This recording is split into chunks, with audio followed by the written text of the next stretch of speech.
এই সেই শ্রী শ্রী প্রণব মঠ, যেটি ঢাকা বরিশালের হাইওয়ের পাশেই সাদুর ব্রিজ নামক স্থান থেকে মাত্র 5 মিনিটে হেঁটে যাওয়া যায় এই মন্দিরে। তাই আমিও আজকে এই মন্দিরে অপরূপ সৌন্দর্য দেখার জন্য আজকে গিয়েছিলাম বিকালে। এই মন্দিরটি পাশ দিয়ে বয়ে চলেছে একটি ছোট্ট নদী। এই নদীর পাশেই রয়েছে এই শ্রী শ্রী প্রণব মঠের মন্দির। এটা হচ্ছে মন্দিরের মেইন গেট। এই গেট দিয়েই এখন মন্দিরের ভিতরে প্রবেশ করব এবং মন্দিরের অপরূপ সৌন্দর্য উপভোগ করব। চলুন তাহলে মন্দিরের ভিতরে। বসন্তের জন্য গাছের পাতা ঝরে গেছে।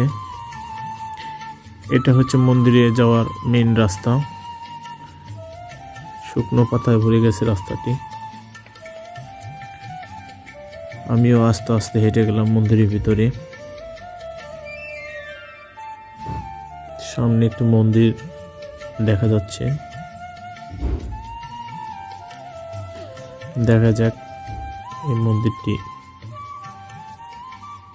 কোন দেবতার মন্দির।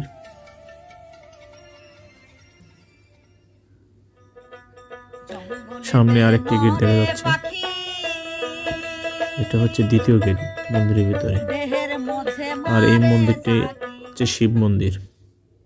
প্রথমে মন্দিরের ফ্রন্টে আছে একটি সুন্দর শিব মন্দির। আমি এই মন্দিরে একজন ভক্তের কাছে প্রাথমিক জ্ঞান নিয়ে মন্দিরের ভিতরে প্রবেশ করলাম আর একটু ভিতরে দেখার জন্য। তো চলুন মন্দিরের ভিতরে দেখি কোনো সাধু পাই কিনা। যদি কোনো গুরুজির দেখা পাই তাহলে আপনাদের সাথে পরিচয় করিয়ে দেব।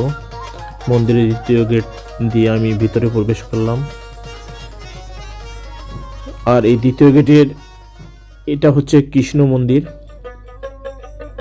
একটা হচ্ছে পাশাপাশি দুইটা মন্দির আছে, একটা দুর্গা মায়ের মন্দির আর একটা হচ্ছে শ্রী শ্রী কৃষ্ণের মন্দির। দুইটাই পুরনো মন্দির, অনেক পুরনো মন্দির, এই জন্য আসলে অতটা সাজানো গোছানো নয় মন্দির।